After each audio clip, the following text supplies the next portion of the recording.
comment vous expliquez que la France, qui a eu les colonies les plus riches en termes de ressources, le Gabon, le Congo, où il y a eu les scandales d'Elf, etc., et tout ça, vous allez prendre toutes les colonies françaises qui sont vraiment considérées comme riches en ressources.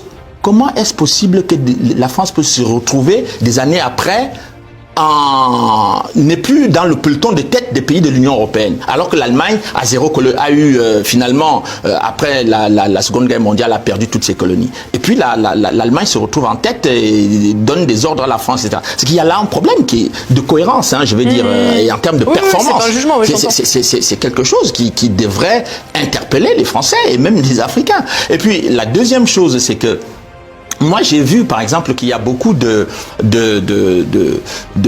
d'Africains qui ont travaillé chez Renault, chez Peugeot, etc., pendant des années en France, etc.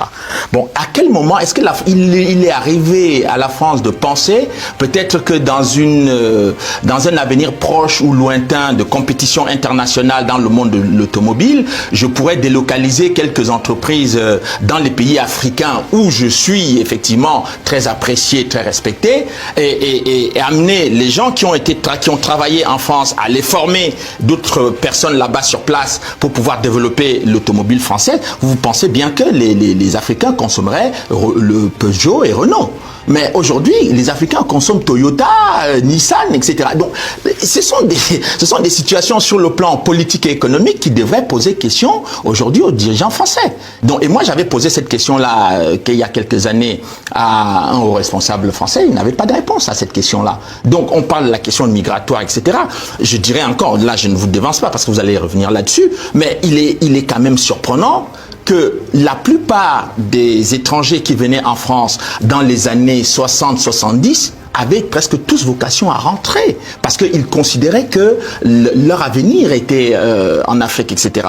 Mais on a maintenant un phénomène inverse où les gens fuient l'Afrique pour venir en France. Donc, est-ce que les Français ne devraient pas se poser, les dirigeants français ne devraient pas se poser la question? Et jamais, à aucun moment, quand vous prenez ces phénomènes migratoires, vous aurez constaté que ce sont des gens qui respectaient les institutions françaises, qui n'avaient pas de problème de violence ou d'incivisme en France. Tous ces gens-là, mais qu'est-ce qu'on a fait de ce rapport, ce que moi je pouvais considérer comme un rapport pertinent, parce que il était fondé sur la coopération universitaire, etc., etc. Aujourd'hui, il y a beaucoup d'universitaires de l'Afrique francophone qui préfèrent aller aux États-Unis ou à Londres parce qu'ils vont avoir des problèmes de visa à l'ambassade de France, parce qu'en plus, les Français, ils se sont débrouillés à mettre dans les consulats et les ambassades les Français les plus médiocres, c'est-à-dire ceux qui ne sont pas capables d'analyser ce qu'est la politique étrangère de leur pays, parce qu'un étudiant ou surtout un chercheur qui est déjà chef de département là-bas, quand il va prendre un visa, c'est pas parce qu'il ne veut pas venir rester en France.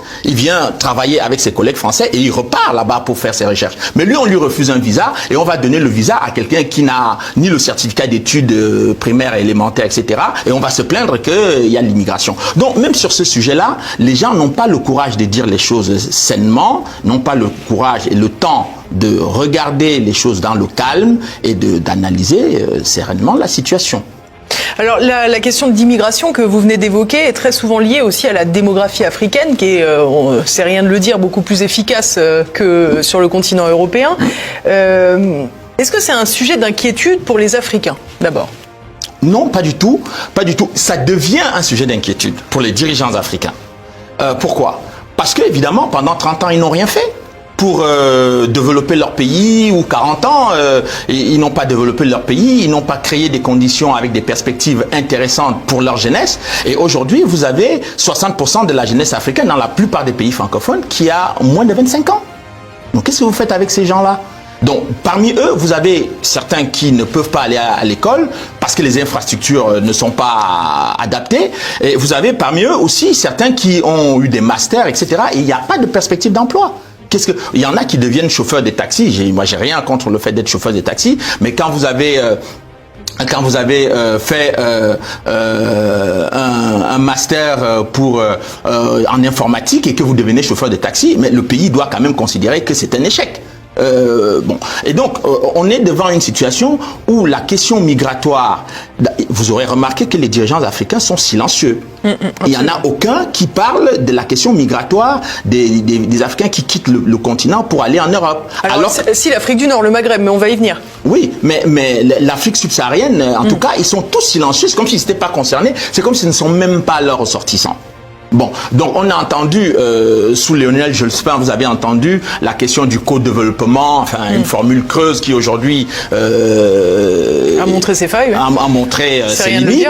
Mais l'histoire du co-développement, où d'ailleurs on avait envisagé de donner un peu d'argent, ce qui a d'ailleurs été fait, où on donnait un peu d'argent à certains pour aller créer des entreprises, etc. Bon, enfin... Je considère que ce n'est pas tout. C'est quelqu'un qui a une fracture, vous prenez une pommade, vous mettez dessus et vous mettez un sparadrap et vous dites que c'est bon. Non, c'est pas très sérieux, ni du côté des Africains, ni du côté des Français. Et s'ils veulent que la situation entre l'Europe et ces pays-là reprennent sur des bonnes bases, il faut qu'ils aient le courage de poser les vrais sujets sur la table et qu'on les purge.